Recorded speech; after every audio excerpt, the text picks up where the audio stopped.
So for this video, I'm going to show you how to make these really pretty wire flowers. Unfortunately, for most of this video, you will not get to see my beautiful face. The supplies you'll need for this video are wire. I got this wire at a floral section of Joann's, and it's 22 gauge. It really doesn't matter the gauge. You can choose which kind is easy for you to bend. But this one was in the floral section. It was $3.49 and it has 227 grams. This wire I got, this pretty purple wire, I got out of the jewelry section at Joann's. It's a copper wire. It has 30 yards and it's a 26 gauge. And I will say this one was more expensive. It was for the amount of wire compared to the floral wire. Also, you'll need scissors, or technically you'll need wire cutters. I, however, can't find my wire cutters, even though my husband bought me a 3-pack a short while ago. And then also you're going to need something round. What I'm showing you here is my son's Boy Scout cup. And you see this is round and has a smooth end. There's no lip on it.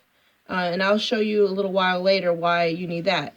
The wider the bottle you get, the wider, the bigger your flower is going to be. So then I also have this one. This is a perfume bottle. It's round. There's no lip on the edge. So this also is good for the wire.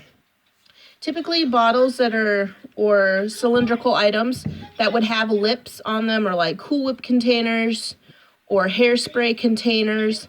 So good options are like these perfume bottles, water bottles, or even shampoo bottles. But again, this is going to make a big flower. This is going to make a smaller flower. And the final thing that you might want, depending on how fancy you want to make your flowers, are some seed beads. I don't know if you can see these as I'm throwing them around, but little tiny beads. Now the size of your bead also is going to depend on the type of wire you have. The wire I have is, I needed to be able to go through that bead. All right, let's get started. The first thing you're going to do is take your wire, lay it down on the bottle. I like to pinch it with my thumb, and I use my non-dominant hand to do this. And then I take my dominant hand and I wrap the wire around the bottle. If you go too tight, it's going to be hard to slide it off. So I just loosely wrap it around. And let's just say, for the sake of this video, you can wrap it around about 20 times. The more you wrap it, the more petals you'll have. The less you wrap it, the less petals you have. After you've wrapped it approximately 20 times, depending on your size, carefully slide it off.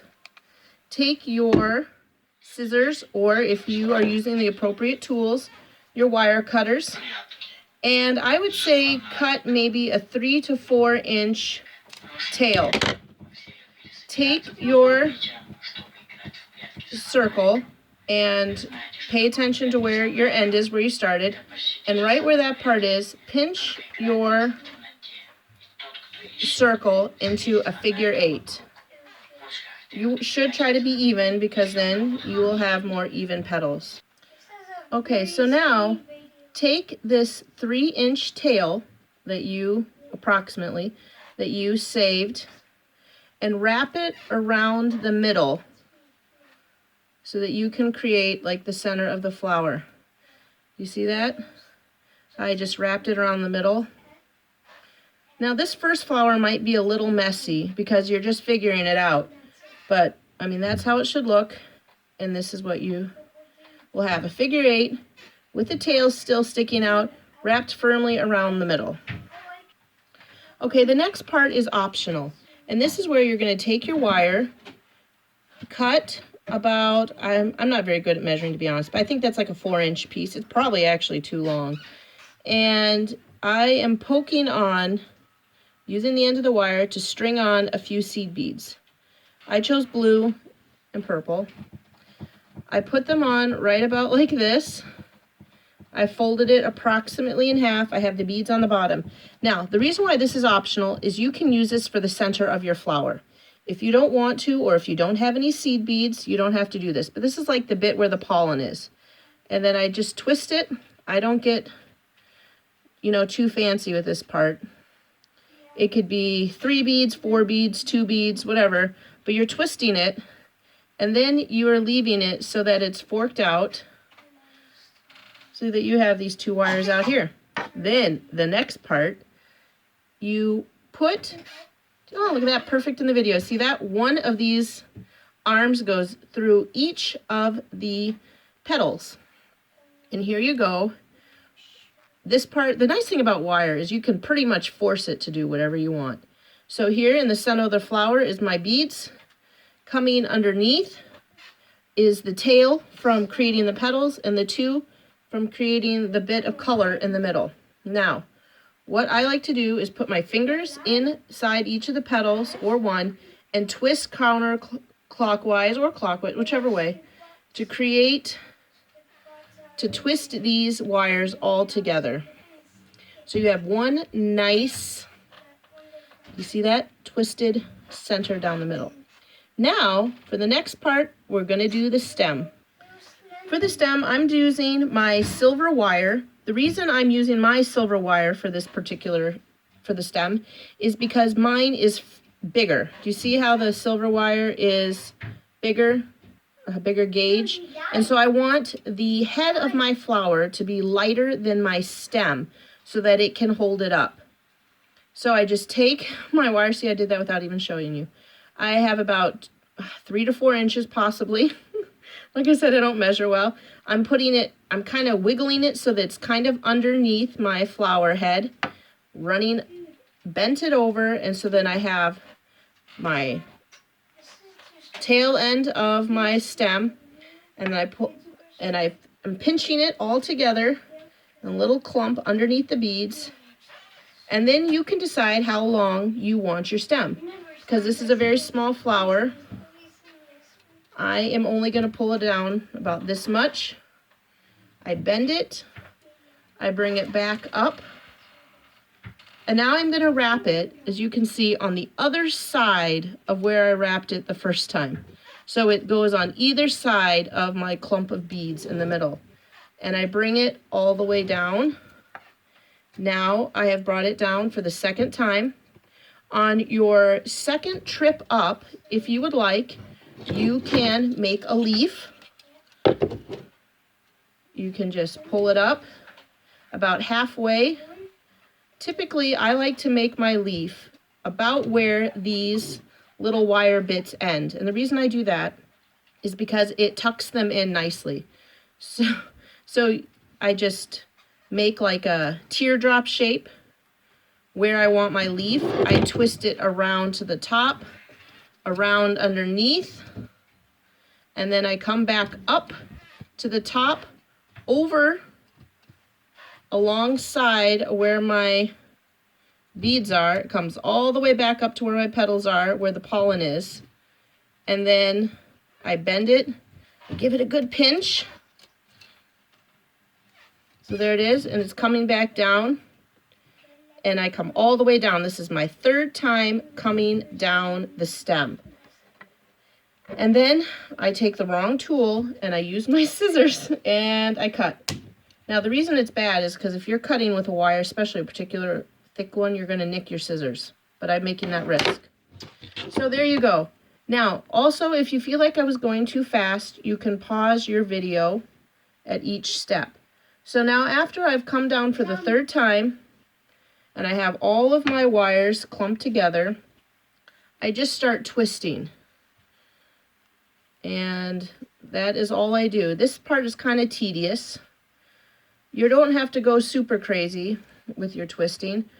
Sometimes you can poke your scissors or your pliers if you're using the right kind of tools, or a pencil into the end, and you can twist like this, using it to stabilize it a little bit more for you, and just slowly twist your stem. Once I stuck my finger in the end and used that for a while, and it really hurt to pull my finger out. So like I said, I would suggest using a pen, a scissor, or a plier to make that twisted look for the stem. Another thing you want to pay attention to while you're doing this is those little ends, because they will poke out and they could, see how that one's sticking out right there? It could hurt you. So tuck it in. So here we are, we're almost done. We have a stem, we have a leaf, and then during that process, my flower got a little misshapen, but because it's wire, you can adjust it. Now, this is where you can be flexible. What I did for this first flower is I pulled all the leaves out, the petals, and I made it look similar to that of like a Gerber daisy. So you can do that. And really, this project you can make your own and be as a perfectionist as you want or as loose as you want. So you see some of those cross over. These ones are a little bigger than that one. So, I mean, if you really take your time, you can make it look a lot better. Or I feel like nature is organic and no two flowers or snowflakes are perfectly the same. And, you know, whatever you do, it's nature. It'll look nice in a little bouquet. I'm spreading them out. And so this is you take your time doing that part. And here I'll do it with the purple. This one's going to be a little easier because this is a thinner gauge. So I kind of spread them out and move them around. Now, did you see that? I'm moving around. The next and final thing that I'll show you about this wire flower is that you can do like a twisting motion and create something kind of like a chrysanthemum. So you pull up the wire, you get one, and you twist and push, and it creates kind of like a twisty look. Do you see that? And so as you move and twist and push, you can create like a round ball flower. I'm going to pause the video and do a bunch of them so you can see what it looks like in the end. Okay, folks, here you have it. Here is my flower. I twisted them up. I gave it kind of that orb look, like a chrysanthemum or like, I don't know, I guess I'm kind of thinking like an atom or a nucleus or whatever, a little sciencey. But as you can see, there's the beads in the middle. That's what that flower looks like. Here is one with the petals out. And so here you go. Here's a set of wire flowers. This one has no stem or no leaves, just a plain stem, and it does have the beads in the middle. And this one I use color wire. The nice thing about going into the jewelry section and getting the color wires is they have an abundance of colors, blues, greens, yellow, orange. And so you can really make a fun bouquet. And also you can mix it together, silver and purple. Like I said, I really like using the silver wire from the floral section to make nice firm stems. Otherwise, this kind of colored wire is a little thinner and can, you know, cause it to flop over. So there it is. There are my wire flowers. I hope you like this video. Again, most of the supplies you can get at Joann's, Michael's, Walmart's, Hobby Lobby. And 2 spools of wire will cost you less than $10. Please like and share my videos. And have a good day. Happy crafting.